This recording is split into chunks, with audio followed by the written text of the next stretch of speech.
Welcome to the program. I'm Jeff Schechtman. Often it seems we are simply surrounded by too much information in the workplace. Today, it's not enough to just stay on top of one's career and professional knowledge and development. There are also the changing dynamics of the workplace itself. Multi-generational, multi-gender, multi-age, and the seeming increase in sensitivity and scrutiny. The irony is that it is this very diversity that carries within it the seeds and the power to help us understand it and strive to frictionlessly navigate all of its constituent parts. In fact, it is only by this very diversity that businesses can really succeed in today's environment. We're going to talk about this with my guest, Rikleen. She's the founder and president of the Rikleen Institute for Strategic Leadership, which is a provider of training, speaking, and consulting services to professional organizations. Her speaking, training, consulting, and writing has addressed such topics as strengthening multi-generational teams, women's leadership and advancement, and minimizing the impact of unconscious bias. It is my pleasure to welcome Lauren Stiller Rikleen here to talk about her book, The Shield of Silence: How Power Perpetuates a Culture of Harassment and Bullying in the Workplace. Lauren, thanks so much for joining us. Well, thank you so much for talking to me. Well, it's great to have you here. Talk a little bit about the culture of businesses, the culture of organizations. Sometimes it seems they're kind of set from the beginning, and that they're trying to change them and trying to adapt to the reality today, which we'll talk some more about, is such an uphill battle. Talk about that. Well, I think your initial question is the most critical one of all. And one of the things I try so hard to convey in the work that I do is the importance of culture to everything. So I practiced law for quite a number of years, but was always really preoccupied with organizational culture and how is it that we have these issues around women's leadership and advancement and diversity and inclusion year after year after year that doesn't change. And then you look at the generational piece and how that has become fraught with stereotypes and difficulties, and then issues around harassment and bullying and whatever it is. And really, when you look at all of these issues, you have to look at them under the umbrella of culture, because culture is pervasive in an organization. It does, in fact, start at the top. It is transformed in all kinds of ways by how we role model, how leaders respond to crisis, how they treat people generally. And there are countless ways in which culture just is systemically infused throughout organizations and stay that way unless you come across a leader who is intentionally devoted to trying to change culture to improve the workplace. And when we look at those leaders that try and change culture and sometimes succeed, what is it that we learn about how difficult the process is and what it takes, what the consistent themes are that it takes to change it? Well, I think that people get preoccupied with the day-to-day job and then lose sight of the big picture. So, you have a client obligation to meet, you have, things to sell, all kinds of day-to-day distractions. But what's ironic about this is that without that day-to-day systemic focus on culture, you're harming the very thing that you're trying to do in your everyday life. Because if the culture isn't right, your employees aren't right. Their engagement is off. Their willingness to go the extra mile, their ability to function in comfort as their whole self is impaired because of fear. So it's kind of, there's an irony to this, because the one thing that should be part of the strategic DNA of an organization and be infused in every decision that gets made is the one that kind of gets pushed aside because there are other things to do. And talk about the fear, because that really goes to the heart of what you write about in The Shield of Silence. So the fear comes in many ways, and the fear, of course, from a person who may be the target of harassment, of bullying. But another aspect of that fear that we don't talk enough about is the impact on bystanders and the bystander fear that results from seeing people, seeing workplace colleagues who are victims of negative behaviors, fearing for themselves as witnesses, fearing for themselves if they intervene and try to help.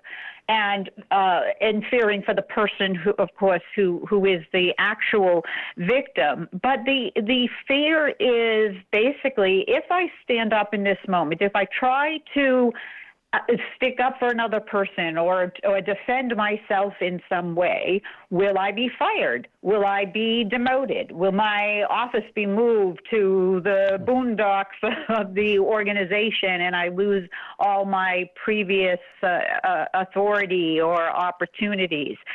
So it's really a systemic fear that goes to the heart of what will change if I assert myself in this moment. And one of the ways in which diversity within a workplace helps mitigate some of that.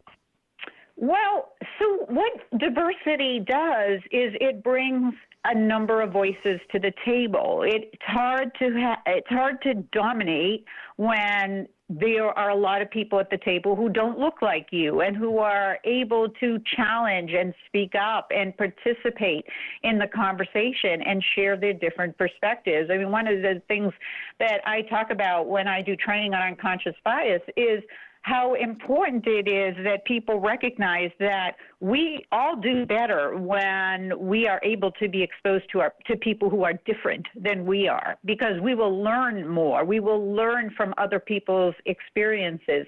Everybody brings their own eye to a conversation, their own worldview to a discussion. And when you have richness of diversity at the table, you're going to come to a better decision. And there is a lot of research at this point that backs that up.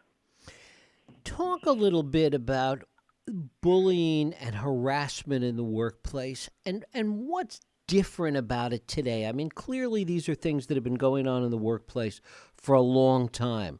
Talk a little bit about that. You know, that's a fascinating question because it's hard to know what's different when the silence had, been so deafening for so many years. I think what is different as a result of that kind of turning point moment with Harvey Weinstein accusations and the just outpouring of other kinds of behaviors that followed with other well-known people. What's different there is that people, I think, are much more willing to say, well, maybe I can speak up. Maybe there are other victims out there who can support me. Maybe this is the moment where I don't have to stay silent.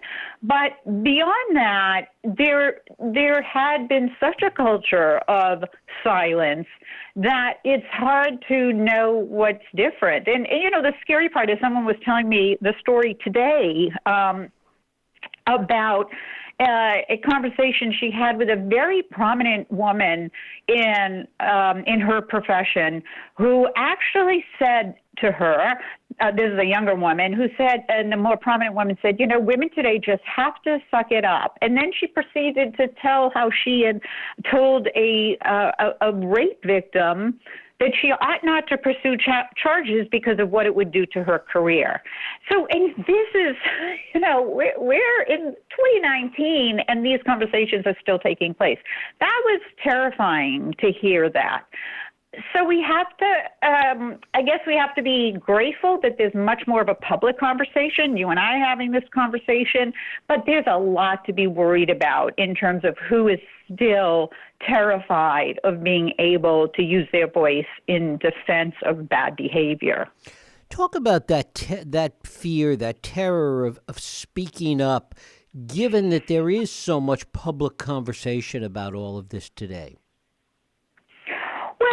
I think part of the problem is what we see publicly. I mean, so let's use a very public recent example when Dr. Ford spoke up about her experiences at the Kavanaugh hearings. And that was, in some respects, a repeat of what we saw with Anita Hill and Clarence Thomas a generation earlier. But it played out so similarly that women watching that, I'm a part of so many email listservs and have so many conversations with women around the country. And there was really a shared systemic sickening reaction. And then to have major leaders in this company mock her on the national stage was so horrifying, and I think set back really so much of the progress that had been made in the past year. The idea that the rich and powerful and famous could be mocking somebody who gave, such heartfelt testimony, whether, somebody chooses to believe her or not. I'm not even getting to that point, although clearly I have my own opinion, but the idea of being mocked for coming forward and talking about that experience is something that women around the world really saw and were, there were lessons in that were not good lessons. Which raises the broader question about how the workplace and corporate America is being harmed because it has become such a political issue, and because that tends to push it underground, as we've been talking about before. It has done so much harm to the corporate environment, to the business environment, because it has become such a political hot potato. Well, sure. I think that it's up, however, to people, corporate leaders, business leaders, to remove themselves from the politics of the moment, to say what needs to be done in my workplace, in this office, to make sure that people feel safe and respected. I mean, that's really the bottom line.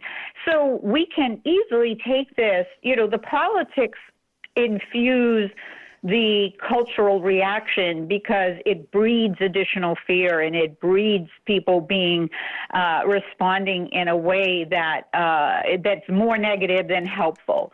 But if you take it out of that realm, and corporate leaders say, my goal is to make sure that I am providing a diverse, safe, respectful, inclusive culture here, and here are the things I want to do to make that happen, then you remove it from that political background, and you're focusing on your workplace and the policies and procedures that will give you the opportunity to change culture in a positive way.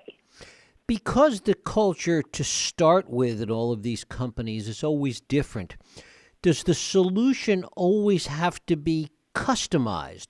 Or are there certain clear tenets that businesses can adopt, that businesses can do, that really have a broader and consistent level of success? So I think definitely yes to the latter part of the question. I think customization works in everything because, yes, every workplace is different. But absolutely there are certain broad parameters that will be applicable to any situation. For example, the kind of reporting policies that are offered and how safe and supported people feel throughout that process is something that people can learn from each other all of the time. Do you offer bystander intervention training to make sure that bystanders understand how to safely intervene in a situation? Do you have in place a policy that is vigilant about watching for retaliatory behavior, not just after a complaint is made, but 3 months, 6 months, a year down the road to ensure that a person is protected for speaking up? So those are just a few examples, and there are many, many others we could discuss, but it goes to the point of there are basic principles that every workplace should have to be able to move this forward. What does your experience and what you've seen tell you about the differences between industries? Is it, the degree to which it is different in law firms than it is in tech companies, than it is in the entertainment industry? Well, I think what you see is how each industry, it reminds me of when you're looking at colleges for your kids and you realize how much every college has its own culture, its own feel. And I think that's the same for different industries. And when I was researching the Shield of Silence, and I looked specifically at that question, what's going on in tech? What's going on in the medical profession?